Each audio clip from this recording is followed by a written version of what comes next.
चलिए सीधे रुख करना चाहेंगे हम मनीष तिवारी का। कांग्रेस नेता मनीष तिवारी हमारे साथ जुड़ चुके हैं।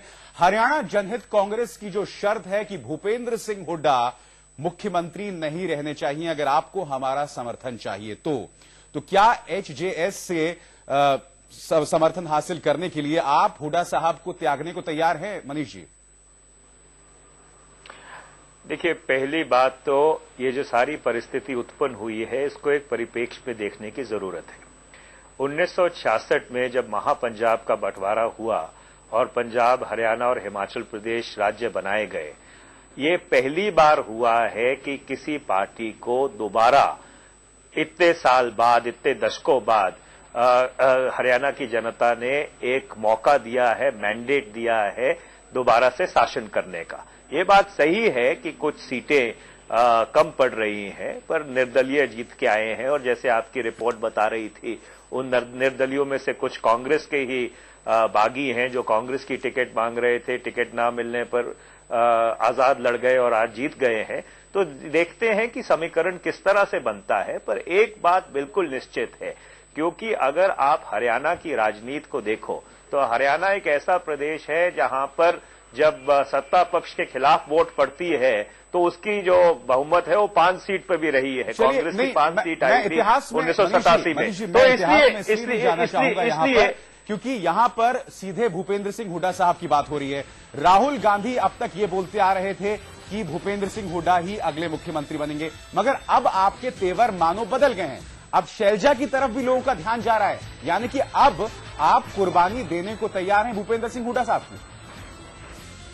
देखिए, सवाल कुर्बानी और किसी को सिरजने की नहीं है। सवाल ये है कि एक राजनीतिक परिस्थिति उत्पन्न हुई है, उस राजनीतिक परिस्थिति में 7 निर्दलीय भी जीत के आए हैं। बातचीत सबसे करने की जरूरत है, पर एक बात जो ध्यान में रखने की जरूरत है कि 41 सीटें कांग्रेस पार्टी को मिली है 90 सीटों में से। कोई प्री पोल अलायंस विपक्षी पार्टियों का नहीं है। तो राज्यपाल का भी उत्तरदायित्व बनता है कि जो राष्ट्रपति वेंकट रमन ने एक कन्वेंशन ले डाउन किया था, उसके तहत कांग्रेस को बुलाया जाए सरकार बनाने के लिए। और मुझे पूरी उम्मीद है कि कांग्रेस पार्टी सदन के पट के ऊपर अपना बहुमत साबित करेगी। नहीं मनीष जी, ये तो बाद में स्थिति उत्पन्न होती है, मगर जब आपको बुला भी लिया अगर जाए और अगर ये पूरा विपक्ष जो है वो एकजुट हो जाएगा तो फिर आपका वजूद क्या रह जाएगा ऐसे में? तो मेरा सवाल आपसे सीधे है कि अगर आपको सत्ता पर बने रहना है और बहुमत के साथ बने रहना है तो आपको कुछ कुर्बानियां देनी पड़ेंगी, और उसके अंतर्गत भूपेंद्र सिंह हुड्डा आपके लिए अब सिरदर्द बनते जा रहे हैं।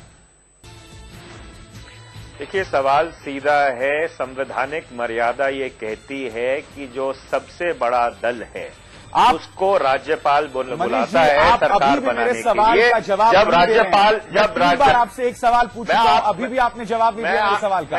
मेरा सवाल आपसे है सीधे तौर पर कि क्या आप भूपेंद्र सिंह हुड्डा की कुर्बानी देने को तैयार है, क्योंकि ये हरियाणा जनहित कांग्रेस की भी मांग है और शैलजा जी का भी नाम अचानक सामने उभर कर आया है, जिससे साफ हो रहा है कि अब हुड्डा साहब से आपका मोहभंग हो चुका है।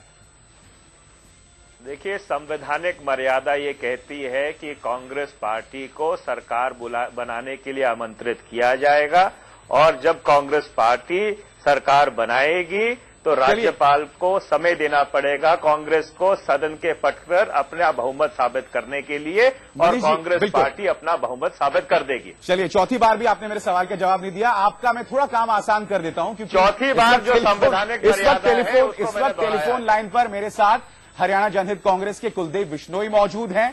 आप चाहें तो उनसे अपील भी इस वक्त कर सकते हैं। कुलदीप जी, आप कांग्रेस को किस सूरत में समर्थन देने को तैयार हैं? देखिए, अभी समर्थन देना या नहीं देना बहुत जल्दी होगा। मेरा कहना, कल हमारी विधायक दल की मीटिंग कल 11 बजे है, उसके बाद ही मैं कुछ कह पाऊंगा। मगर हुड्डा साहब का नेतृत्व आपको किसी भी सूरत में मंजूर नहीं है? नहीं, ऐसा नहीं है। मैंने किसी इंटरव्यू में ये नहीं कहा कि हुड्डा के साथ मेरी कोई दुश्मनी या प्यार है। एक सिंपल फैसला है, हमारे कुछ मतभेद हरियाणा को लेके हैं, वो मतभेद कांग्रेस दूर करे, चौटाला दूर करे, हमारी पार्टी उसको समर्थन देगी। चलिए, कुलदीप बिश्नोई जी आपका भी और मनीष जी आपने वक्त निकाला, आप दोनों का बहुत बहुत शुक्रिया।